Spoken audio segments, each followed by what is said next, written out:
and he could soon be facing U.S. missiles. But not that long ago, Syrian President Bashar al-Assad was seen as a potential partner. Brian Todd takes a look. This is how Syria's president is described by John Kerry these days. We're a thug and a murderer like Bashar al-Assad. Kerry's also equated Assad with Saddam Hussein and Hitler, a far cry from 2009 and this image, an intimate dinner between Kerry, Assad, and their wives in Damascus. Kerry, as chair of the Senate Foreign Relations Committee, was a key point man for President Obama's efforts to engage with Syria, meeting with Assad several times. Just days before the Syrian uprising began in 2011, Kerry publicly praised him.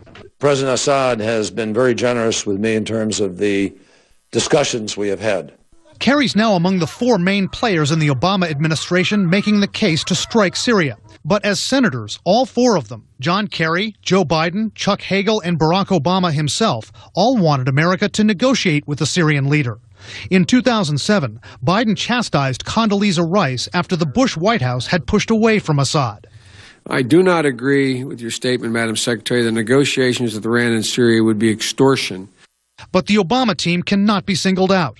Colin Powell met with Bashar al-Assad in 2003 when the Bush administration reached out. Assad's met with powerful Republican Congressman Darrell Issa, other members of Congress. He's charmed other world leaders, even the Queen. Why were they all willing to engage with him?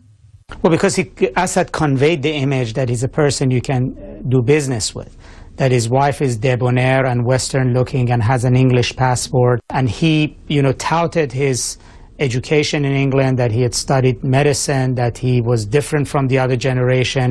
Vali Nasser, a top State Department official in the early Obama years, says U.S. officials also thought they could get intelligence on al-Qaeda from Assad, possible help with Arab-Israeli peace talks. Stephen Sesh, a former American diplomat in Syria, says there was another motivation as well.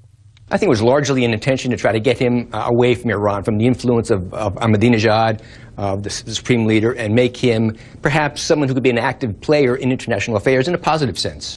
None of it worked. I asked Stephen Sesh and Vali Nasser if American leaders had been naive in thinking they could get Bashar al-Assad to help the U.S. They said no. Assad and his father had both lent help in stabilizing the Middle East in the past, they said.